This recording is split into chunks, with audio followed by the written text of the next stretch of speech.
Welcome, Ty Herndon, to Kevjet, the podcast. Thank you so much. I appreciate it. It's really lovely to be here with you guys today. We're about to have some fun. You guys ready? Roll it. Roll that beautiful bean footage. We're going to have some fun. We're going to get stuck in. We're going to ask all the questions, burning questions. Yeah. I'm looking forward to the burning questions. Do y'all look scared, y'all?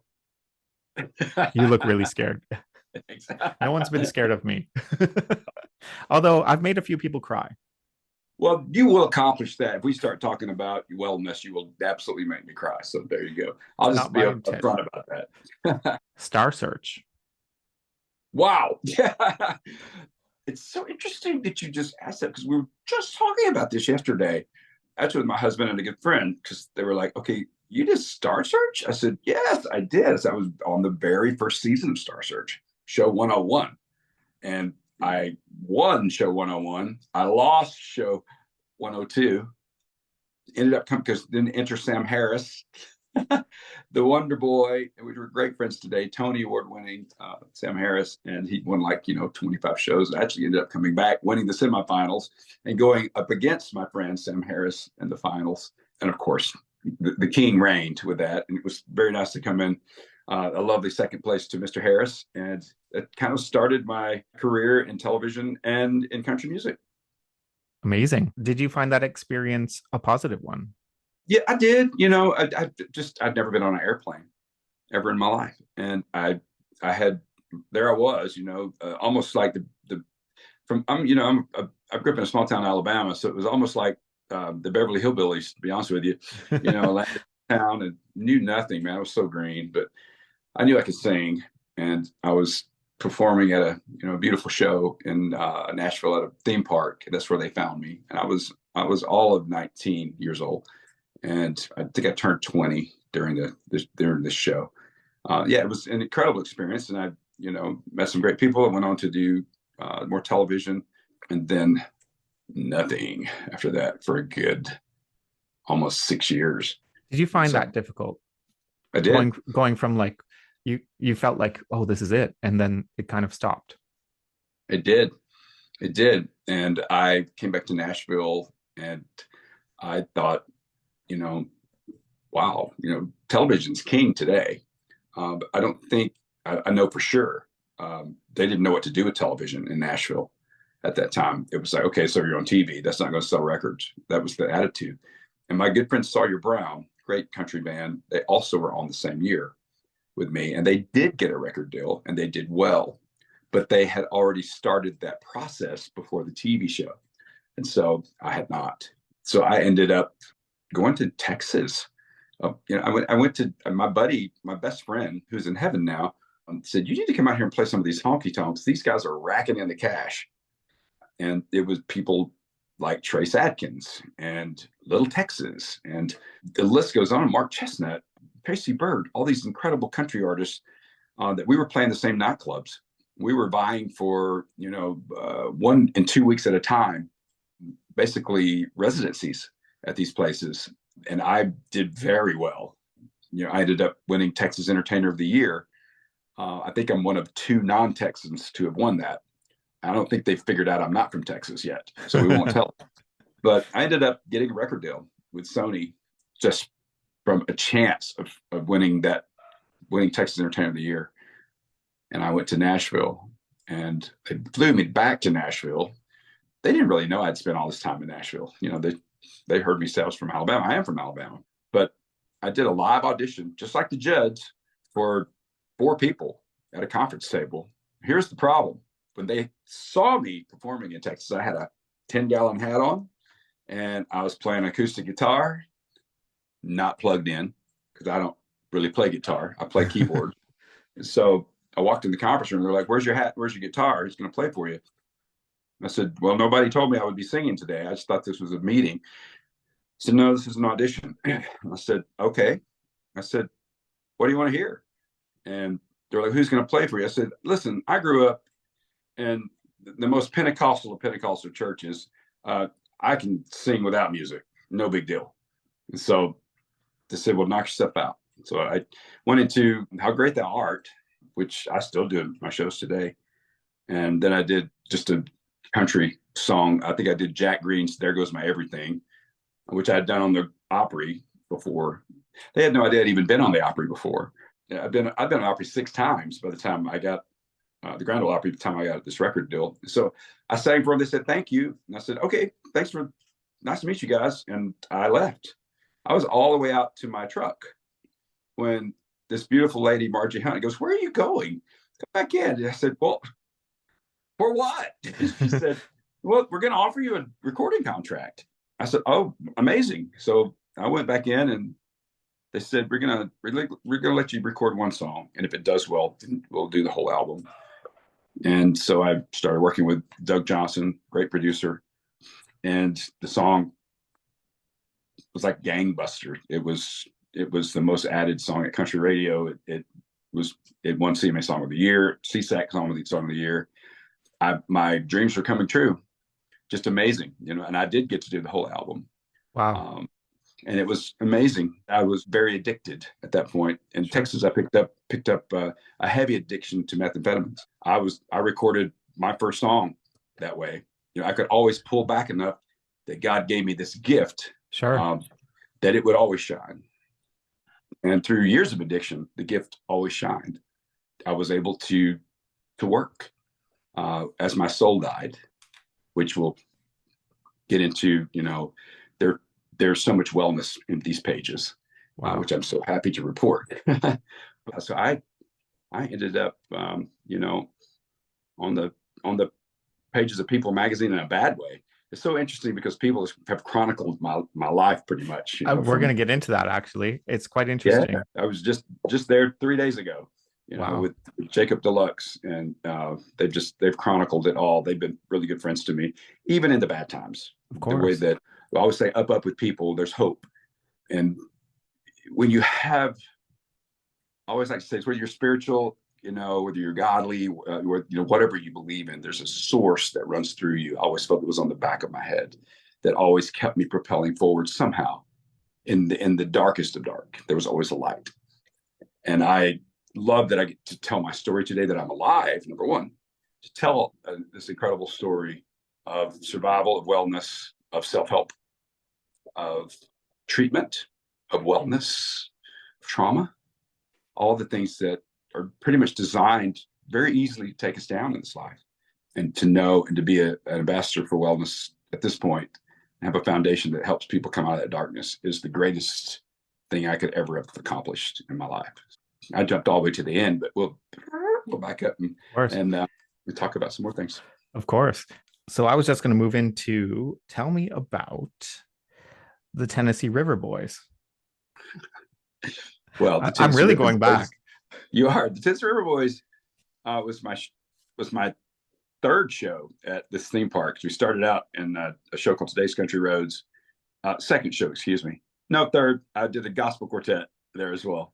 And then my third venture was with Danny Gregg and Matt Davenport. We formed this group, and that's when I got asked to go do Star Search in the middle of that.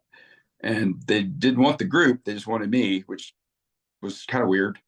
But the guys were really happy for me. And while I was gone, this awesome dude named Marty Rowe took my place. And I came back for just one season, and then I left again. And that band then became Diamond Rio. That's right. That was my next question. Yeah, they are Diamond Rio. And so the history is beautiful and rich there, with a lot of love and support going both ways. I didn't know that until I was doing this research, Yeah. Love that story. Fast forward to 1995, and boom, there's Ty Herndon, number one. Who'd have thunk it? But it's kind of an oxymoron, isn't it? Because there was a lot going on in 1995. There was a lot going on. I think in 95, which was a very good year. Once you learn about trauma and you get your brain and your heart connected and you're living your best life, you can then travel back to EMDR, meditation, whatever, and see all the beautiful things that were going on around you, and all the wellness in spite of yourself. I was really lucky, and I don't really believe in luck anymore. I believe in abundance and good energy and blessings and all the things that make us who we are. But there was a lot of that going on around me. And if it weren't for that, I think the law of attraction I think there was so much beauty going on around me that it lifted me into a place that maybe wasn't so dark. I always like to say that it was a place that I could get my work done. Sure. And maybe go under the radar, because I always said, I just want that career that just, because I was hiding a really big secret which we haven't gotten into yet. It's the secret that became the Death Squad. And it was so underlying and so present that I just wanted this medium career. I just said, pray God, give me a top 30 record so I can just work, and I'm in all this pain, got this addiction going on. I know it. I know I need help, but how did I get here? Why now? I can't stop now. I certainly can't tell the truth. I certainly can't cry for help right now, because everyone's looking to me as a leader. And that is what the goodness around me had created. I could sit down basically not in my right mind and give I thought at the time, the greatest interview. Looking back, here's this little country boy just doing the best he could, swimming upstream, faking the big words, maybe hoping to God he made sense, and somehow it all did. But as you're exploding onto the scene, if you're imploding at the same time, not a good place to be. No. How did you deal with that? Because you were married at the time. I went to great lengths to hide the fact that I was gay. Of course. And today, I don't like labels all that much. And I tell kids that you're divinely made exactly as you are. Mm-hmm. You don't necessarily have to pick a label, just be a great human. And that's good enough. And that's great, actually. And be the dream that you are. And I didn't have a lot of leadership in any of it. I knew nothing about LGBTQ. All I knew was going to burn in hell. I knew, I just wanted it to go away. I would get married. I'd do whatever it took to just please leave me alone. I don't want to acknowledge you. And you didn't have anything to prepare you for fame. Nothing to prepare me for fame. I didn't think fame would happen. It happened very quickly, and it happened too big. It happened so big, so quick. As Joe Dippy said, "Boy, are you ready for the money train to drive straight up your butt?" And I was like, what a weird thing to say. And I was like, no, I don't think I am. And I just was lost, and as I got lost, it was exploding and imploding. I was dying. And at the same time, I was a human sexual man trapped in this world where I couldn't be, just playing a role so precise. There was no room for error, and the drug demanded error. And when error happened, unfortunately, it was on the front pages everywhere. But there was also that goodness surrounding me. All the people around me that kept fighting for me and lifting me up, who knew somewhere in there was this good guy. And they fought for that for me, even when I didn't fight for it for me. And so, drugs, sex, rock and roll, it all happened. And I went down hard. Yeah, I went. And do you want to talk about that? So what was on the front page? The truth was on the front page, that I solicited sex from a police officer in a park. Sure. I mean, here's America's sweetheart, country guy, cowboy, didn't fit, implode, explode. And the shame of that set in so deeply. Did you have people around you trying to hide that about you? Well, of course. So it wasn't just yourself. No, there had been millions of dollars spent on me. Of course. And so the product had to be saved, and they did a great job, and I love them for it. I really do.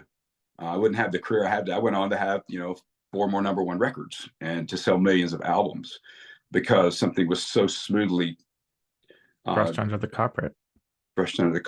Yeah. My family, we don't throw out the carpet anymore. We just clean the rug. So, but for a lot of these big corporate careers, you can't be human sometimes. I think that's different today. I look at my friend Lainey Wilson. She's so who she is, and I love her for that. And my friend Ashley McBride, she's just, she's talking about her sobriety now. People can be so real about what they're going through because they relate. And so that's really the beauty of where I'm at today. My scars became my stars, and who'd have thunk it? And it's just been so freeing I didn't care if I ever sang a lick again. I got off after I survived that, by the skin of my teeth. And we're talking about this now. I never thought about I wanted to kill myself or anything like that. I just actually thought I was going to be free because I thought, okay, I can say it now. The world will know that I'm gay. I'll either have the career I want. I had no idea that I'd be walking into a treatment center and have a press conference outside to say I'm sorry to my mom, I'm sorry to my wife. No mention of my 14-year relationship that I was in. No. Couldn't do that. And thank God for him, I didn't, because successful man, closeted as well. So it was the implosion kept happening. Sure. And all of a sudden, I found myself with a happy marriage on the cover of People magazine, saying I'm sorry to the world. And at the time, I meant it, because I thought, oh wow, okay, well, this is where it's going to roll. I get to lie some more. And who celebrates that? And it's just not what you should think. That's so much brokenness that it feels unrepairable. And it's compressing it even more, isn't it? Pressing, and it became, as I like to say, the tar and feathering was heavy, and I allowed it. Today, boundaries. There's who has a seat at your table and who is at your door, and it's the people that have a seat at your table that matter. Not that people that outside the door don't matter. You just know, hey, this is not where I'm at this time. And sometimes those people surprise you. They do, and then they have a seat at the table. That's right. But I think that's earned.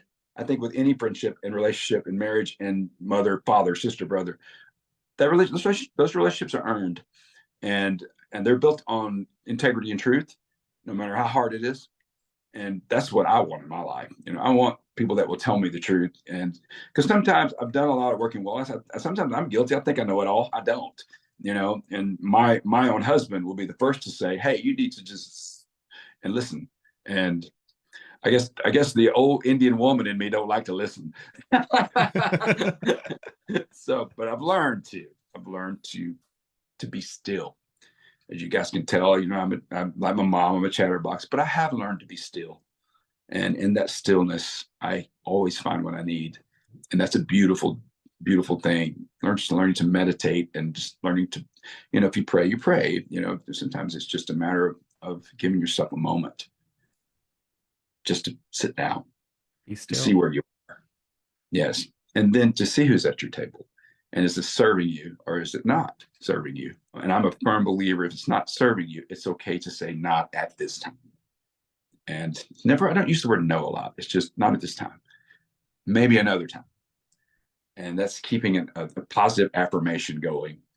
Even relationships you think maybe, are not going to be there for very long. But one thing that my sponsor and good friend said to me, if you're closing the door on something, don't lock it, because you don't know if that person's taking a nap on the other side, and maybe they really took and digested something that you said, that door will be open to them. And that goes also not only for them, that goes for me. And so I believe that's what we call that, the full circle. Exactly. And so all of this stuff, it's been interesting, because I've had to, through EMDR meditation, go back into rooms that I long since closed. I was really broken, and I had to heal that. I had to heal not only that 10-year-old who, was way too early understanding sexual experience. Sure. And then that 31-year-old who had just been through the worst trauma that any human being should ever go through. And also, those two guys had to live together into the dude that I am today. And, and sometimes when you got a 10-year-old driving the truck, it's going to crash right into the tree, and you hope you don't die. So getting that 10-year-old out of that seat and putting the man in there is a long journey. And I think it's a journey we all maybe fear a little, but it's so worth it. As a matter of fact, Dr. James Flowers, I spent 4 months working on my mental health in 2020. And he said, Tyrone, that's my name. He said, Tyrone, he said, you may have walked through those front doors, he said, but your soul was on a gurney. And our job was to get that soul back in your body and get this and this connected again. And I'm so glad I took that journey because, it's been the greatest gift that I gave to myself. And we should gift ourselves, guys. There's nothing wrong with, nothing selfish about that. The greatest thing that you can do is to wear a t-shirt that says, I'm mental and proud of it. And for me, I've got that t-shirt, and the other one is sober. And on the back it says, and I'm fun, damn it. I love that. Yes. That's amazing. I'll send you one. I want one. Let's talk about your addiction though. So what were you addicted to and how did that begin? Well, I think sexual addiction probably started early on because I was introduced to sex at a way too early of age, which is, that's not something I talk about a lot because it's just very personal. But that led into, later on, not till I went to Texas, I'd never touched a drug in my life, but stay late nights, six sets a night, 7 nights a week, and staying up late. I was introduced to methamphetamines. That was great for a while. Then you had drinking on top of that, and then all that just starts taking a toll. And all of a sudden, you're 30 years old, and you look like you're 90, and you just need a really good nap. But you don't realize that you're addicted. And my hiding skills became so perfect because of my career. And you were hiding a lot of things at that point, weren't you? A lot of things, yeah. But that if you build a room like that and you don't have the proper support under it, it's going to fall. So I said I burned down the town, man.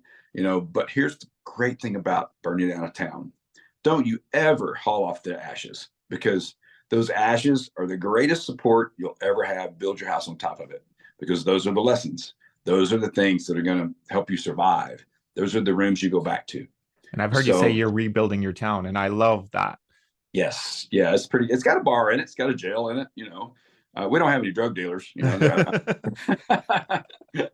I can walk. I told my husband all the time, I can walk in a bar. They've got beautiful mocktails today. That's very true. But I'm strong enough to be there. But working with sponsees, I don't recommend that. You got to get some strength, sobriety under your belt, some wellness. I often use the term wellness now because I think most people are more comfortable with that. And it's a word that men are using now, which I love. It's something people are talking about and people are open about, and it's an important part of us boys don't like to talk about our sick asses. We don't. No. And we're kind of raised not to. True. I smile a lot today because I don't mask the pain anymore, and I've been able to talking about men. I wear my scars, and I'm actually kind of proud of them. I don't want any more. No. But I know in this life they're going to be different kind of. There's going to be pain. You're going to get hurt, but those things are so healable. They don't leave a scar. No. Yes. So with men, especially around addiction, sexual addiction, drug addiction, the wake you leave it feels unrepairable, but you'd be so surprised how willing people are to give you a hug and go and you make the amends have been the greatest part of my recovery. Just going back, and they're like, oh my gosh, we're just so happy you're here. I don't haven't even thought about that, or oh gosh, I think about that a lot. So thank you for clearing that up. And those are the band-aids that get ripped off. And when you do the work around it, there's no scar. It's actually just becomes a beautiful part of you. And I want the world to know that, especially when I'm working with some kids that they can't hardly breathe. It's like, this is not who you are, man. This is something that's been put on you. And we're going to take the journey now of taking that off and give you the freedom to fly. And I didn't get that. I didn't really get that until 2020. When I was on that living room floor right there, not wanting to live anymore because I had not dealt with the trauma. There was leftover trauma that I had still not dealt with. And, some of that's really personal, and some of it I've been very public about. That same energy that I talked about earlier lifted me up, and I made a phone call at 6 a.m. in the morning. Now, the friend that I call that works with Music Cares says, I love this story, actually. She goes, I didn't call you. I said, well, then the angels made the phone call because I didn't call you. I my phone just rang at 6:02 in the morning, and it was my dear friend at Music Cares. And so, some people go, "Oh, that's just hogwash." I'm like, "No, my friend, it's not," because I've had too many people say that something pivotal has happened when you're sober as can be that saved your life. It was a car wreck, or you're waiting for an ambulance, or some moment in your life that you were in such dire straits that you recognized the miracle would happen. So for me, it was, of all things, a phone call from my friends at Music Cares. I'm an ambassador for Music Cares. And I was on the phone for an hour. And she got me on the phone with another really cool lady who had me laughing as we flushed the pills. And just, baby, the world just loves you. I mean, she had me, just a really trained heart professional. That's what I call it, who brought me to my humanness in my hour of great darkness and not so human. And that was New Year's Eve, wasn't it? It was New Year's Eve 20. And, I was on a plane the next day when they hauled the gurney in. And I am so grateful for, I think it was a moment I was meant to have, because what has happened with me from then on out is who I came home to who I am. And I'm as authentic as can be. I just, as a lot of gratitude, I met my husband at a dinner party, and I almost didn't go because I was like, I don't meet anybody. I'm good. Finally, I'm not codependent anymore. I'm good. I can stay home and watch a movie and have popcorn. That's fine. And he walked around the corner, and and I knew, it mowed me over with the most beautiful, I don't have a word for it. That's it. Hello. I just saw him, and I knew, and it was the same for him. Now, if you ask me, that's hogwash, because I was like, I don't believe in love at first sight. I don't believe in any of this romance stuff. I don't, I just like, I'm a cowboy, damn it. And let me tell you right now, not only he take the horse, he took the saddle. So, but I love that. I am. Now you made me cry, because I wake up every morning and I go, two things: thank you, God, and then look over him and go, oh, thank God you're still here. Oh, that's beautiful. Yes, that is also, beautiful. folks, I will say this: learning to be loved is a muscle. It is. I never really knew that. It's a muscle you have to work out. I'm going to throw my notes away because you're like hitting all my points. Well, that means we connect. That's good. So, yeah, so it's a thing I had to learn. Yes, I love my husband with all my heart, and I never want to be without him. But we were both working wellness, and we know we would be okay. But we're not working towards that. We're working towards a life together, a family together. Sure. And it's a muscle I had to work out, because I always was waiting for the other shoe to drop. I always was thinking, okay, this is too good to be true. I'm just going to enjoy this while it's here. I didn't know I could work that muscle out and make it stay. I didn't know that I could actually, like, going to the gym, take this love and this happiness and work it out every day, make it stronger. It's a thing. It's a thing. I skipped over that chapter, but he does it really, really well, and he scares me sometimes. His wisdom with his connection and his way with people. Not only is it sexy, it's beautiful, but it's also impressive. It's a gift, and that I realized one day that God, universe, I just call it God, guys. God gifted me with someone that is my number one love language. Yeah. And I have learned so much about and you myself. deserve it. You deserve it. And I think you have to, yeah, of course. And you deserve it now. So my question is, how do you allow yourself to feel and live with joy? Well, again, the muscle, do I wake up some days and like, oh, I'm tired, I'm grumpy? Of course we all do. But I can, this morning, for example, we're tired, we've been traveling, and I just ran to the grocery store because honestly, I went to buy some flowers and some chocolate milk this morning. I got up early. And it's like, he's been doing so great, and Sure. there was a lady there. She's probably 81 years old, and she was having trouble with her credit card, you know. And these holiday times, bad things happen to all of us, but usually a lot of the elderly folks. She didn't get it to work. Kept declining. She goes, I don't. She told the cashier, I don't have a code to this. It's a credit card. And I could see she was getting so frustrated. And I thought, what would my husband do right now? And it was easy. I said, ma'am, can I get that for you? I said, you probably just call your credit card company, because somebody's probably, this is probably a good thing. Probably, you know, somebody's probably tried to use your card. And said, you know, I said, can I gift you these groceries today? She started crying, made me cry. She started crying. And I didn't cry in the moment. I just gave her a big hug. And I walked out of there feeling so much joy, because there was a day in my life I wouldn't even been aware of that. You know, I would have had sympathy. I probably would have just been reading a magazine and not paying attention. But I was able to channel my beautiful husband and go, maybe she didn't have any money. I don't know. But she went home with groceries. And guys, a happy heart. A happy heart. I just say this holiday season, pay it forward as much as you can. I know we're all, you know, it's tight. But if something presents itself so obvious to you like that, don't be afraid to jump and take it and take the beautiful advantage of that. And that brought me great joy this morning. And I came home and told my husband about it. And he said, well, you should have probably brought her an extra loaf of bread. I said, whoa. I said, yeah.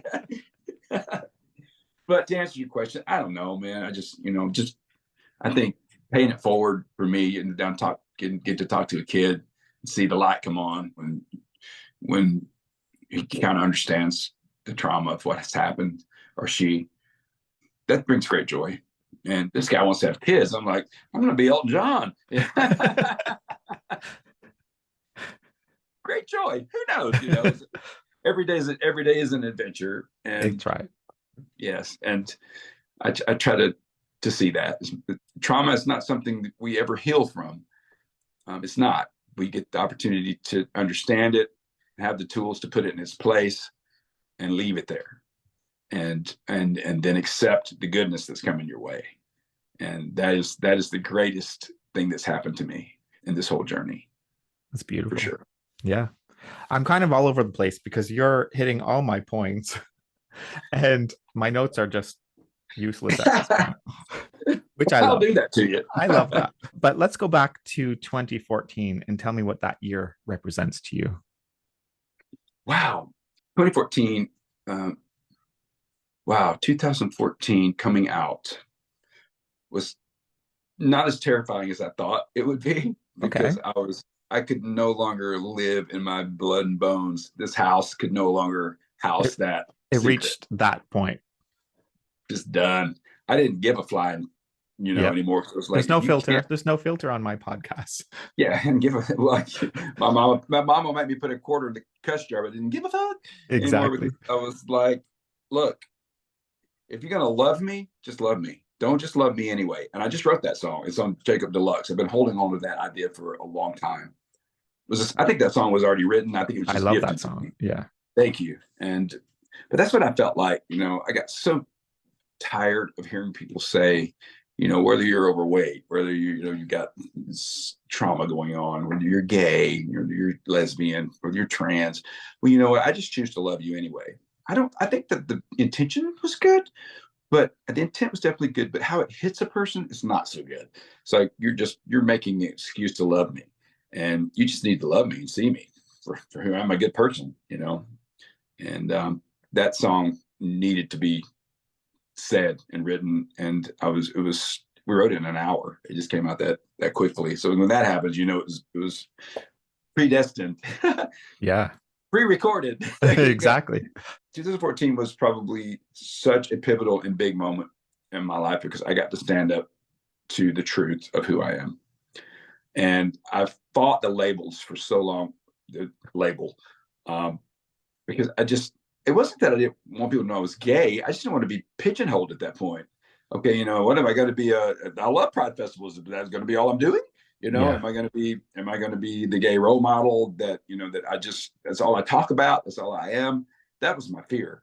And I think when I met Zeke Stokes, who's now my manager, who was the vice president of GLAAD, Zeke and Sarah Kate Ellis really steered me, and Shelley Wright, great country artist, dear friend, who also worked at Opryland.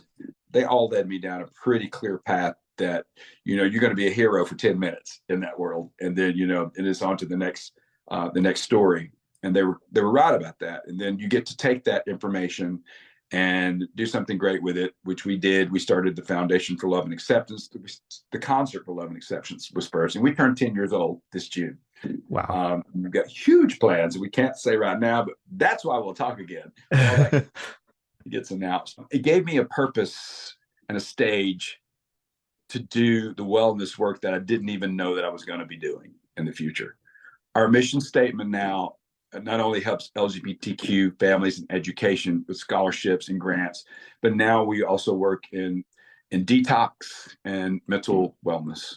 Because there's a lot of great places around the country, from Tennessee to Florida. In Florida, there's the guest house. It's an amazing place for trauma. And as we all know, it's pricey. Here in the United States, getting well costs money. And, I wish it wasn't that way, but it is. So see a need, fill it. So we changed our mission statement to do grants and scholarships to help people get into the places they need to get into, to help them live well. And so if you'd asked me 2014 that we would be where we are today with this, I would have cried and said, thank you, God. But I would have said, no way, because I didn't think that making that kind of announcement could lead to such beautiful things. Because often it's been the death of careers, it's been the death of jobs, it's been the loss of insurance, it's been the loss of life for two little words. I'm gay. I mean, come on, that's did you feel a relief, or ridiculous. did you also feel, because for me, personally, I feel like it was such a build up to that day, and when it came out of my mouth to the people that I love and care about. But then it was also a letdown, because I was expecting to have to fight a fight on my side, and I didn't have to, because everybody just loved me, and I wasn't expecting that to happen. Yeah, they didn't just love Did you anyway. feel that? They loved you. Yeah. Did you feel that? The most nervous that I was sitting down with Entertainment Tonight. Sure. My partner. Well, you had to tell the world. I had to tell the world. But my partner at the time was the gorgeous Matt Cullum. We're still great friends. He walked through that with me, and sitting down and letting the world know that. I was nervous. But I was nervous because it was TV. It was a different kind of trauma. It was a little pressure to it. And I did all this media training, and with the gorgeous and great Howard Bragman, who's my friend, who's also left this earth last year. But I was very prepared. And I'm grateful for that. But everything that I prepared and memorized, I never said any of it. Of course. It came down to just my heart talking. And I guess if I thought about it back then, I probably could have guessed that was going to happen. It was just my heart saying, look, guys, I love you and I hope you love me, but this is going to make my life better. And I hope that you will still stay with me, fans of country music. And all of you guys who've heard of me before, hope you'll discover my music. And it's universal. It's not about this subject. It's about country music. It's about stories. It's about all of us. And you wake up the next day, and what happens the next day? The news broke the day before. Okay. I didn't expect that. And then my label mate, a longtime friend, Billy Gilman, knew that this was happening as well, because we had talked about it, and he pushed the button 30 minutes after, maybe an hour after everything broke, when he let the world know that he also was gay. Sure. So the headline was 2 country stars come out, all day, and who is it going to be? I told Billy, I said, okay, my coming out cost me 10 grand. I said, so you owe me 5,000. I said, but then again, I said, no, you don't, because you were brave enough to do that. It actually gave rocket fuel to the story. And a lot of kids, and I say kids, it's 10-year-old to 105. We're all kids at one point. And I was really proud on that day. I woke up to 270 text messages, and I looked at Matt and said, I think the world knows. I have to And say, I was probably that young person struggling, and I remember when that happened, and I was thinking, because the country music industry was kind of like my scene that I was brought up with, and no one represented who I was, although I loved the music industry. And when that happened, and you came forward, it was like it was kind of the most uplifting thing, because it was I wasn't I was battling with something in my mind, but you were that real person to me. And so I thank you for that.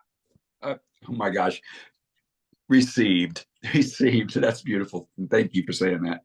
Listen, Billy and I talked later that night. You know, we were like, we hope the world wasn't let down on who they thought it might be. We were laughing about that, and I said in an interview, I said, Billy, I'm going to tell them that you were 12 years old when you were on Sony, and I was 30, and I used to hold your hand crossing the street. You used to hold my hand across the street. He goes, I'm going to kill you. It was a big thing, and yeah, I find even today there's like lots of changes in the country music industry which are big, and to some Yeah. people who are, I don't know, much younger than us, it's a normal thing for them, which I think is amazing, because they don't see the change where we've seen, where it's kind of evolved. Yeah, it has. And you know, I'll tell you something cute. My nephew is 20 now, but when I came out, he, you know, there's so many different brands and labels, and you know, it's ABCD. You know, it goes Of on. course. TQ, all the beautiful labels now for people putting a stamp on who they are.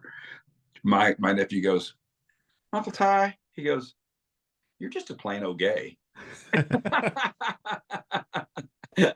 I said, Jack, I waited my whole life to hear that. Thank you, sir. That's my Just a next normal question, plain old actually. gay. Nothing special about you, dude. When you see the pride flag, does that represent you at all? Yes, of course. Yes, Okay. it's very much a piece of me. You know, I love my queer community. I love my queer family. You know, and but I mostly love when I go to. I always say, "Hey, girls, keep your clothes on at the pride festivals." You know, because we got kids out there now. You know, so cover up your ass. And you know, and because I'm proud of that. You know, I'm proud that we have straight allies bringing families to queer celebrations, and that's beautiful. So, of course, you know, I Love Me Anyway is for the queer family. How You Get to Heaven, when I released Jacob Deluxe, it was for the queer family, because I am I will not stand by and hear anyone tell a young person or anyone of any age that you cannot have God in your life, that you cannot have a spiritual foundation. You want to see me get worked up?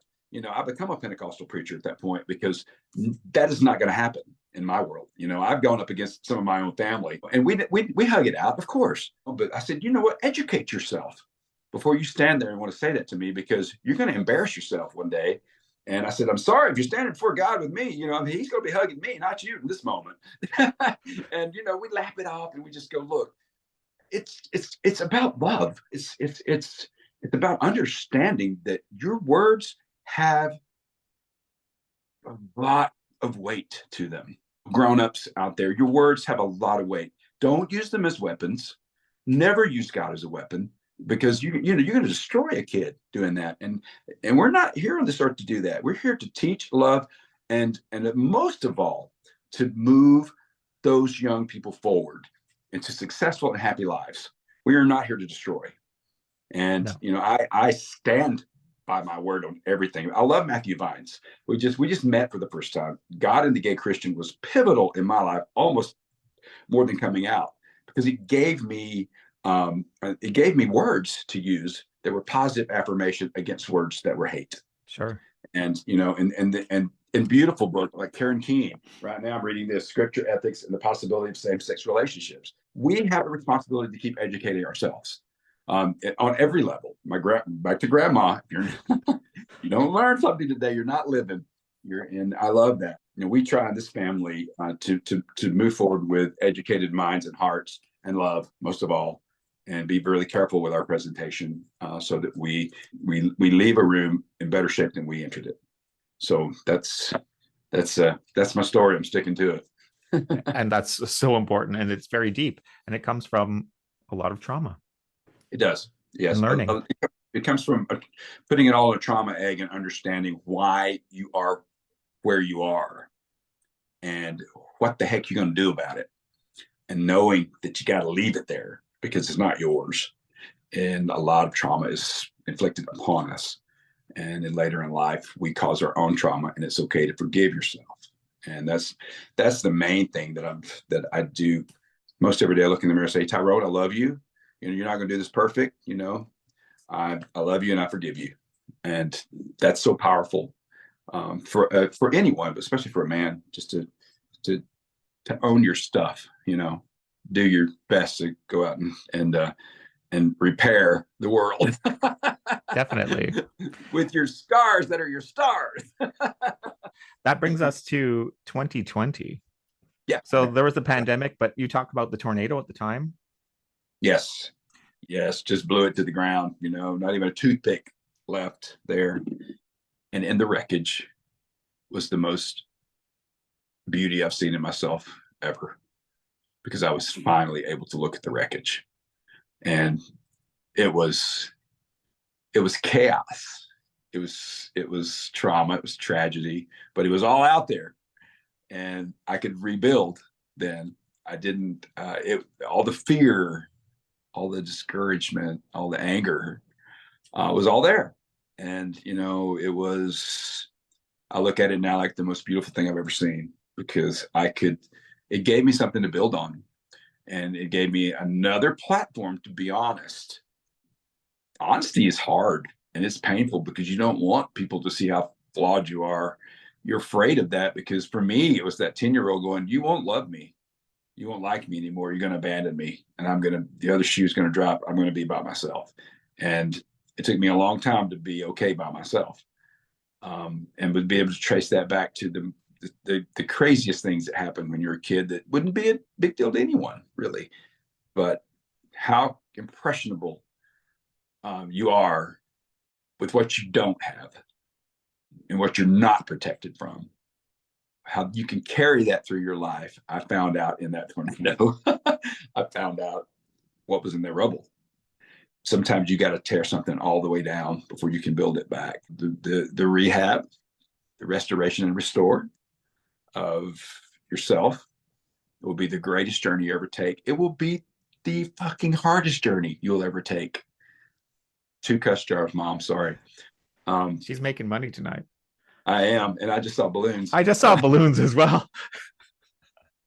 Well, I guess there you go. That might have been the greatest statement ever, right there. That has to go in there. That is too cool, actually. That's never happened before. Wonderful. We got an affirmation. I actually was having a conversation at dinner tonight, because we have guests here, and I was kind of going through this interview, and we were talking about relapse, and a friend of mine who sat beside me was like, you know, relapsing is such a huge part of someone's journey. Number one part of recovery. Yeah. Yes. And you know, it doesn't have to be a drug or a drop of alcohol. Your relapse can just be feeling like a failure and being a dry drunk, as we call it. Hiccups. I like to use my sponsees. You know, you're allowed them. They're painful. And if you don't learn from them, then you're in for the actual relapse. Is that something that plays on your mind? Do you feel like, okay, I've got this? Or do you always have that feeling in the back of your mind, like, oh gosh, I hope this is never going to happen again? What a great question. I can answer that honestly, and then I can answer it honestly. I tell you that I tell everyone, even sober people, you should have your road to relapse. It's like the 12 steps. You should have 12 of them listed and written on your refrigerator. Sure. If you're hitting any of them, then get your butt to a meeting, talk to a counselor, talk to somebody, and just own it. Because I know my road to relapse. I know the dirt roads, you know, and so I just, you know, it's okay. Dirt roads are good. Just don't get stuck in the mud. Yeah. And, you know, I know what they are. I know now, you know, some sober folks can't be in a bar. Sure. If you can't be in a bar, it goes on your list, road to relapse. And it's just knowing yourself. So I know myself well enough now to wake up every day. I don't really feel like blowing up my life because it's pretty special. Sure. That switch is not handy for me. Now I can go outside the store, get in my truck and go find it, but that takes a lot of effort. And build the effort, folks. Know that you got to get through probably 10 iron gates before you get to that button. That's and right. That relapse. That's and right. It's a beautiful thing. Once again, I go back to this, your scars, your stars. Just make sure you know your safety nets. Sure. And, so I don't wake up every day. I don't live in that fear. I hear a lot of people say, one day at a time, and that's true. I do something towards my one day at a time every day. And it reminds me, but I don't wake up and think, gosh, today's the day. No, I don't. And we got a little thing going. I've had enough of that. Yeah. Is it a conversation you have with your husband? Oh yeah, absolutely. You can completely do that. He works his own program. It's his personal to tell, but we remind each other every day if we're getting even anywhere near that list on the fridge. Hey, you don't check in with me for a second. What's going on? Where is this in your body right now? Yeah. Where's this frustration? Is it in your head? Is it stinking thinking, or is it actually connecting to your heart? And I don't think we'd have this marriage if we didn't have that. We have safe words. Sure. We don't go to bed mad. Done too much of that in my life. And I think the path to mad is a pretty hard one. If you know each other, it's like, oh, good Lord. He often does this to me. He'll go to himself. I go, did you just slap my wrist? Yes, I did. I was like, okay, received. In the longest we've known each other, it's really not that long, but I feel like we've always been together. I think I tried to sleep on the couch one night because I was pouty about something. And he just kind of walked in and he goes, the Walgreens is open a minute. I can go get you a pacifier if you want one. Called me out like that. And it made me laugh so hard. I said, no, not necessary. Get off my side of the bed. So let's fast forward to 2023, August 2023. And it brings me to a couple things. One, People magazine covered your life, basically. The good, the bad, and the ugly. But we as everyday people walk into the grocery store and there on the cover of People magazine is a shock because Ty Herndon gets married. He sure did. They beautifully covered the wedding. And, my good friend, my guitar player, my Kristen Chenoweth stole my guitar player. I'm like, she's like, come on, can't you get a husband any other way, girl? No, we were at their wedding the next weekend. Yeah, they've been great to me.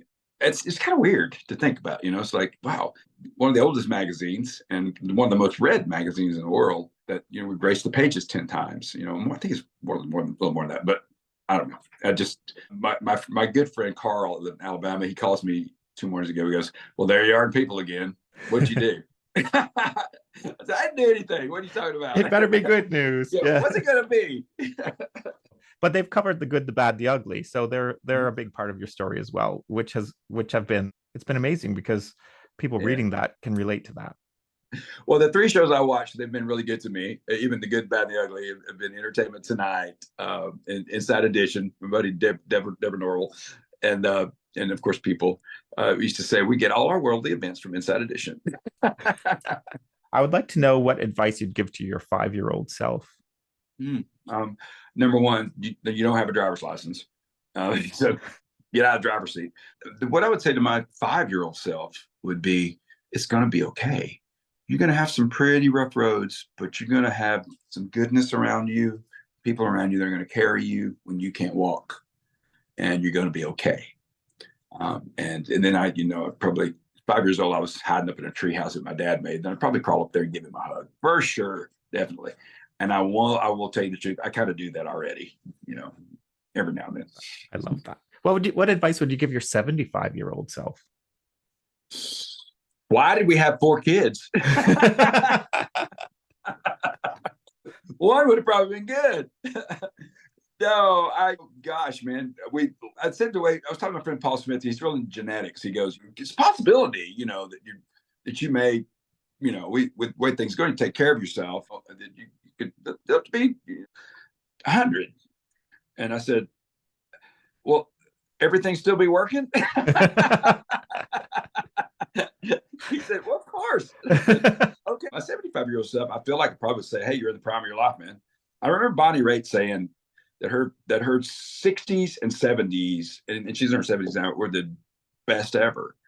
And it's hard to think that when you're, I know I've dreaded 60, but that was just for a day. And then it was like, okay, back at the gym, everything's good. And I'm 61 now, and I'm married, I'm happy. 75, I just, I'm hoping, I know I'll still be working on, probably writing more books, and hopefully just Alex and I, we do want a family. That's not up to us really. We'll do the process and see what happens. And if that does happen, we are family enough for each other. And Lord knows we got plenty of nieces and nephews. I just married into 4 more, and they're awesome. 75, way to go, dude. I'd just give him a hug. Say, you made it, man. Good. Have you ever been starstruck? I get starstruck about weird things. To be honest with you, I've met I'm friends with a lot of celebrities. It's never that. I really am a long time been a big fan of Anthony Robbins. I walked on fire. But when I met Anthony, I was completely starstruck, and he knew my music. And a big self-help guy and I couldn't say a word. I was like, he goes, "Cat, got your tongue?" I said. And now we're like, I actually still go. There's one a year, but and if there was a celebrity that I was super starstruck by, it probably was the first time I met Reba, and yeah. So love her, and she gave me a lot of great advice over the years. She's super approachable, but I'm gonna go ahead and admit it. When I finally met Dolly. I know Loretta. I know, I'm just, all the opera. I know all these guys, but I'd never met Dolly. And my really, really good. I grew up in the gospel world. I grew up, with the Happy Goodman family. You guys will not know these people. The Rambos, just these were, I'm singing when I'm 5 years old, 6 years old, to huge crowds, and opening for these guys. And so Dottie Rambo, God rest her soul, who wrote a lot of the gospel greats songs. I walked around the corner, and she and Dolly had been best friends for years. And she goes, "Baby, have you met Dolly?" And Dolly Parton. I walk around the corner, and there's Dolly Parton. And here's what she does. She goes, "Ty Herndon, it's so nice to meet you. Her eyes are blue, her hair was long. She's just singing my damn song." And I turned around and walked out. I couldn't handle it. I walked out, and I came back, of course, but I came back, and I was like, she goes, "Nice to meet you too, Ty." I'm loving your 12 Days of Christmas on social media. I'm loving them. I absolutely love them. They're getting me in the mood. Christmas is fast approaching, but I'm loving your little video clips. Thank you. I can't take credit. It's it's great. Again, all the great hearts around me. My manager did that. It was kind of cute. And so, yeah, thank you. I like him too. Every morning I go, "What's it going to be?" I know. Just to end it on a fun note. So quick fire question. Are you a texter or a talker? I'm a talker. I think we've got clearly. Favorite day of the week? Friday. I love Fridays. Okay. Did you have a nickname as a child? I did. Still do. What is it? I'm not going to tell you. No, Scooter. My friends all call me Scooter. Oh, yeah. Cool. The last song you downloaded? It was Brenda Lee's "Rocking Around the Christmas Tree," because I wanted to be a part of her platinum record. I love that story as well. It's such a great. I love that. How long does it take you to get ready? About 15 minutes. Pretty quick. Oh, you're easy breezy. Yeah. Scale from 1 to 10. The hair as long as 25. Just got to blow that shit out. Scale from 1 to 10. How good of a driver are you? A 10. Oh. Okay. Yep. Always have been. My daddy taught me to watch the other driver. I'm a great driver. First celebrity crush? George Strait. That's why my mom loves you. That's her dream. It's true. Love that. I can't wait to tell her. Your last Halloween costume? A pirate. Ooh. Do you believe in fate? I do. I believe in faith with fate. Have you ever worn socks with sandals? Never. Amen. What does a person need to be happy? Themselves. What's for dinner tonight? He's not home. I don't know. If you could ask God one question, what would it be? What happened to John Bonet? Right?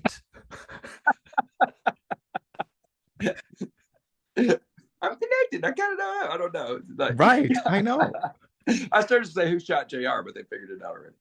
No, that was a really good question. It'd probably be a really personal question. You know, I'd probably say thank you for all the abundance and blessings. But I probably want to know why it had to be quite as trauma filled. You know, how did you know that about me, that I could handle that? And I know about that because I made you that way. But I don't know. That's a really hard question. It is, isn't it? I'm going to stick with That's why I asked it. Yeah, I'll stick with John Bonet. There you go. Yeah. Can you salsa dance? I cannot, but I can. But I can 2-step, 3-step, double two, and clog. I love that. Most embarrassing store you might be seen in? I used to say Goodwill, but now I'm like doing commercials for it.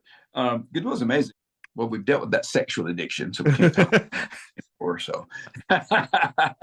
Besides, those are so fancy now. Everybody is. Yeah, exactly. I'm going to admit it. Mac. RuPaul, I need to talk. They need to Mac for men. I need to be the headliner for that. What makes a man a man?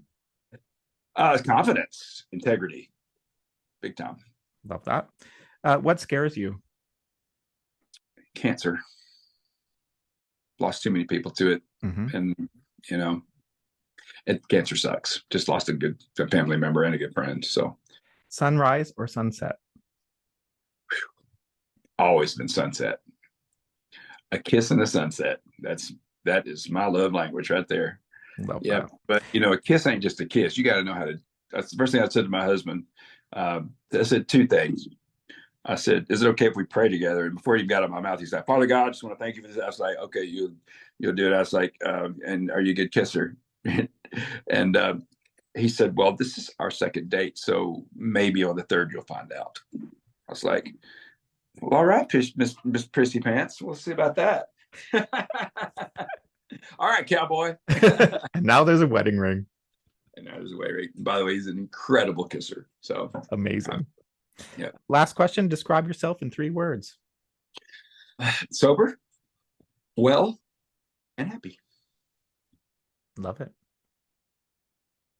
Thank you, Ty Herndon. I loved our conversation. You can call me Scooter. Love it. Blessings, y'all.